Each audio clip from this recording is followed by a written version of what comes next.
ये प्रॉब्लम भी थोड़ा थोड़ा लास्ट प्रॉब्लम की तरह है, जिसमें एक पार्टिकल कांस्टेंट स्पीड से जा रहा है और दूसरा पार्टिकल एक्सेलरेट कर रहा है। उसमें हालांकि एक पार्टिकल थोड़ा आगे था, इसमें दोनों हैं तो ओरिजिन पे ही, लेकिन एक पार्टिकल थोड़ा देर से शुरू हो रहा है। ठीक है, तो ये जो 50 मीटर पर सेकंड वाला है ये 10 सेकंड पे ओरिजिन क्रॉस कर रहा है। तो यही कह लो कि ये 10 सेकंड बाद चालू हुआ है ओरिजिन से, है ना। तो how long was a ahead. अब ऑब्वियसली यहाँ देखो ए की स्पीड कांस्टेंट है जबकि बी एक्सीलरेट कर रहा है, तो इवेंचुअली तो बी आगे निकल जाएगा, लेकिन थोड़े टाइम के लिए ए आगे रहेगा। तो वही कितनी देर के लिए ए आगे वो पूछा है, और फिर एक्सटी ग्राफ बनाना है। तो एक्सटी ग्राफ बनाते हैं, तो एक्सटी ग्राफ में दिख भी जाएगा कितने टाइम ए अहेड है, मतलब विजुअलाइज हो जाएगा। आंसर तो खैर इक्वेशन से आता है, लेकिन विजुअली देखने के लिए एक्सटी ग्राफ पहले बना लेते हैं। सो ए एज डिस्कस्ड वो शुरू ही 10 सेकंड पे हो रहा है, तो 10 सेकंड बाद उसने शुरू किया और ओरिजिन से शुरू किया। ठीक है, ओरिजिन उसने क्रॉस किया ना 10 सेकंड बाद, तो एट 10 सेकंड जो ए की पोजीशन है वो है 0। ठीक है, और यहाँ से फिर वो कांस्टेंट स्पीड 50 मीटर पर सेकंड से चल दिया, तो slope is constant. B t is equal to 0 पे ओरिजिन से शुरू करता है विथ 2 मीटर पर सेकंड स्क्वायर, तो उसका एक पैराबोला बनेगा बी का। तो अब ये इसको दो जगह काटेगा, तो ये जहाँ काट रहा है वही लास्ट क्वेश्चन में ऐसा देखा था हमने। तो काटने से पहले तक ब्लू आगे है ना, तो ए ने इसको यहाँ ओवरटेक किया इस मोमेंट पे, और फिर बी ने वापस ओवरटेक कर लिया। तो from here to here red वाला ऊपर है, इसका मतलब A is ahead of B. ठीक है, किसी भी टाइम पे देखोगे तो रेड वाली वैल्यू ऊपर है ब्लू वाली वैल्यू से, इसका मतलब ए आगे। तो कितने टाइम ए अहेड है वो पूछा है।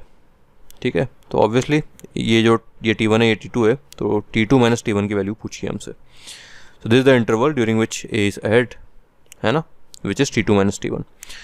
अब T1 T2 है क्या। अब देखिए दोनों का अगर हम एक्सटी इक्वेशन लिखें, है ना, इसकी ए की भी और बी की भी, और दोनों के रूट निकालें अगर, तो ये 2 पॉइंट्स आएंगे उसके सॉल्यूशंस दोनों इक्वेशंस के, है ना। These 2 points will satisfy both the curves.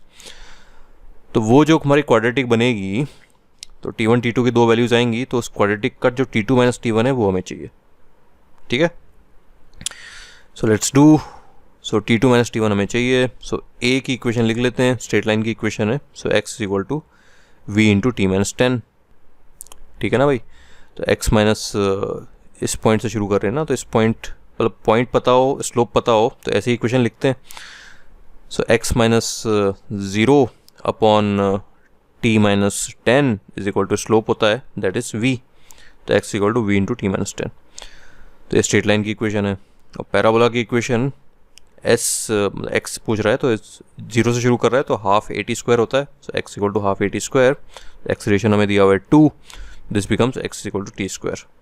ठीक है, तो 1 और 2 को सॉल्व करेंगे तो ये हमारी क्वाड्रेटिक बनती है। तो इसके रूट्स हैं T1 और T2, और हमें चाहिए T1 माइनस T2। तो T2 माइनस T1 ना,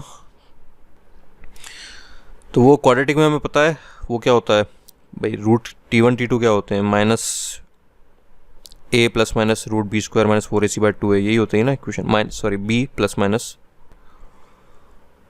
रूट डिस्क्रिमिनेंट अपॉन 2a, सही है। तो जब T2 माइनस T1 करोगे तो b आपस में कट ही जाएगा, तो बच जाएगा 2 root b square minus 4ac/2 है, तो 2 कट गए। Basically b square root b square minus 4ac/a, a 1 है, b कितना है -50, और AC हो गया 500, तो वो डाल दें तो T2 माइनस T1 आ जाएगा 10√5। So this is the interval during which A is ahead. ठीक है।